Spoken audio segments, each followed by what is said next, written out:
I'm going to show you some hacks that could drastically cut your wedding cost. And I'm going to show you how to save for that wedding cost with some strategies that maybe you haven't thought about before. I'm going to also reveal some things that we did, my wife and I, several years ago when we got married that probably slashed our budget by 70 or 80%, while also giving us a really memorable experience with friends and family. So let's jump in and see how to save for a wedding. So the way I like to think of it is there's a couple different ways to save for a wedding. One is to go the traditional route, which a lot of people do. And the traditional route is every single vendor you talk to, every vendor, every venue you talk to is going to give you the quote unquote wedding price for your big day. And what's amazing about a budget for a wedding is how things just add up when you go line by line by line by line, and you realize just how much is involved with a wedding and how expensive it is when you add it all together. And it is really easy for a wedding to end up in the high five figures. It's of course possible for a wedding to be in the low six figures. And maybe that's worth it to you. Maybe that's okay. But I still think that there's some things that you can do even if you want to save for the big wedding. We'll show you that, but we'll also show you some ways that maybe you haven't even thought about how to cut the costs. So first off, the biggest expense, or one of the most obviously big expenses you're going to get hit with, is a per head fee. So every venue pretty much likes to stack on a food and beverage minimum. You're going to hear that a lot when you talk to different venues. And it's not uncommon for venue costs to throw on, $150 to $200 per head. So if you invite 150 people, which is a big wedding, but it's not a massive, huge, enormous wedding, 200 times 150, that's 30 grand just for food and beverage, right? Now, you'll notice this grand total and total minus gifts. Let me explain those numbers. So here's some of the other expenses that often come along with the wedding. So a DJ. This will be a lot more if you do a live band, but let's pretend you're just doing a DJ managing the electric slide for you. A couple thousand. Cake, 1,000. Photos and videographer. Maybe you could get that lower if you had somebody that had a team that did both. Makeup and hair. Ceremony rental. So obviously you need a place to do the wedding itself. And then there's a reception venue fee, on top of the food and beverage minimum. The way they really make their money, of course, is the food and beverage minimum, but there's always going to be a separate fee for the reception rental as well. You've got attire for the bride and groom, so that wedding dress that you shop with at a fancy bridal store with your mom, right? The groom's tuxedo. Flowers, of course, you're going to have to pay to travel to the location and the hotels that you're going to book leading up to the big day. You, of course, have rings and then the honeymoon as well. So if you think about some of these costs, I probably have left out a few. I might have left out the scoping out the venue cost. That's usually a trip you take together as a couple to get things organized. There are, numerous other things that I left out. The reception dinner, for example, whether or not you're going to help your bridal party with their own attire for the wedding, the expense for the bachelor and bachelorette parties. So if I threw on some of the extras in here, I probably could have come up with another $10,000 in expenses. Now, you will get some gifts from family. How many? It's hard to say.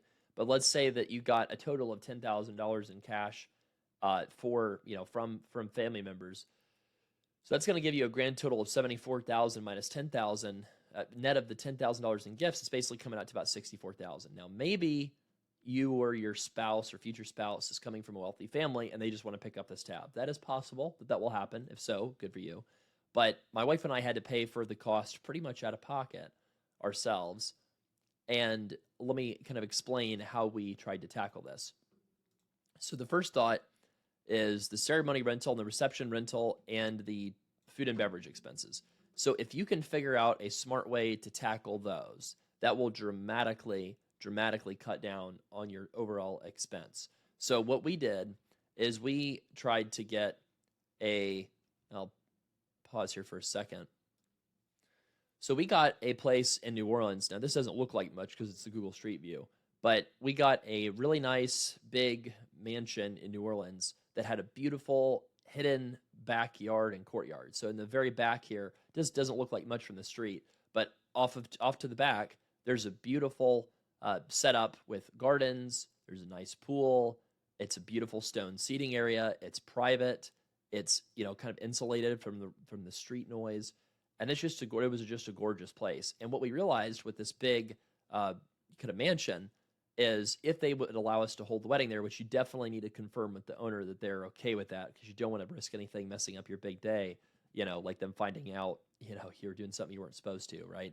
But, we confirmed, okay, this is, okay to use for a wedding. We got event insurance to protect us and the owners to make sure they were comfortable with it.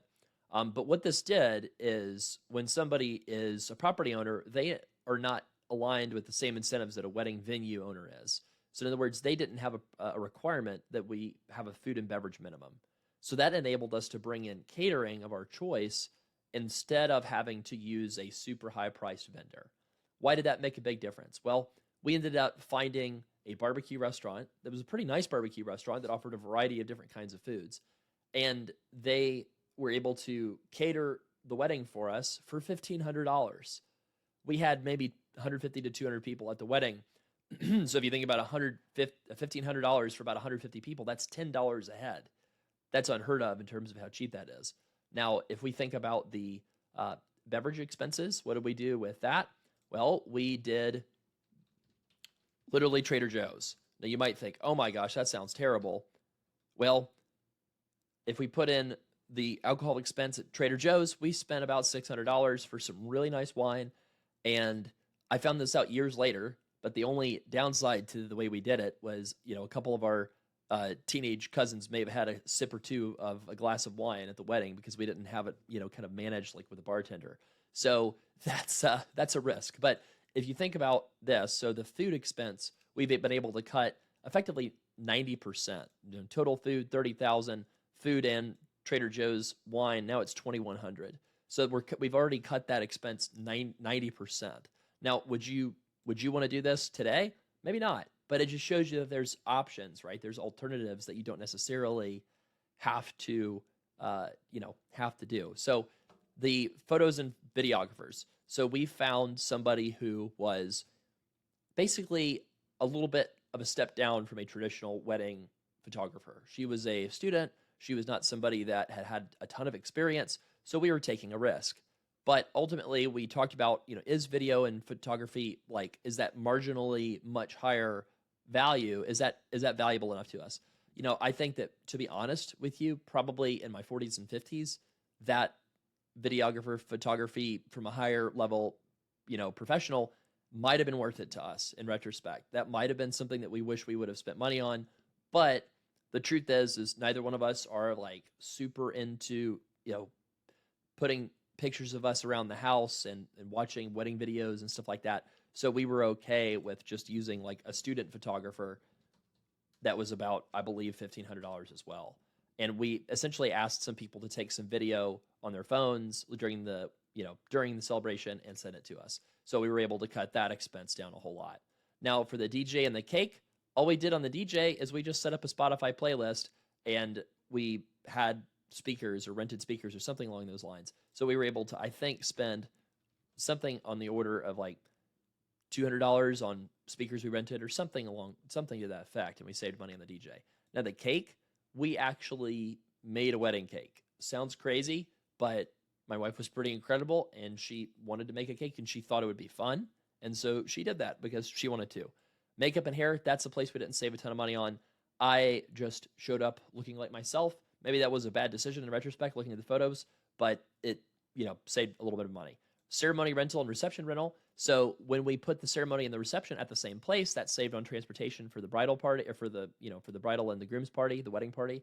It's also allowed us to essentially take away some of the hotel expense and the expense for our wedding party because we put everybody, the grooms and the bride's party, at the mansion that the wedding was going to be at. We allowed everybody was able to just stay the night at that venue, and they were able to save money on themselves on hotels, and we were able to save money on the ceremony and the reception rental. So, another place that we spent a little bit more money on is flowers. We did spend a little bit more money on that, but we, again, tried to source flowers. I mean, you are allowed to source flowers on your own, even if it's a wedding.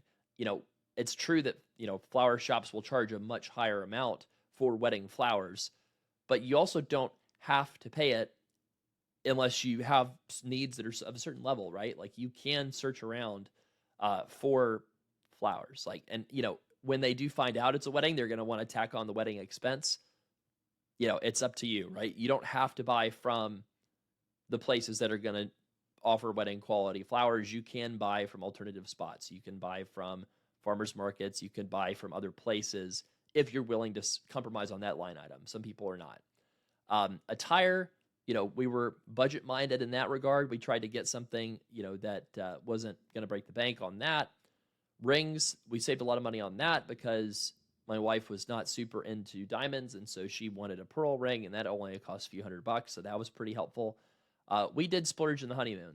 We didn't quite spend $7,000 on it, but we probably spent $3,000 to $5,000 on that. So when you think about all these expenses, I think it's important to write out all the traditional expenses and really reflect on what kind of wedding you want. Reflect on what kind of experience you want to have. Reflect on what kind of spending on your wedding will take away from future goals that you also want to achieve, and if those trade-offs are worth it or not.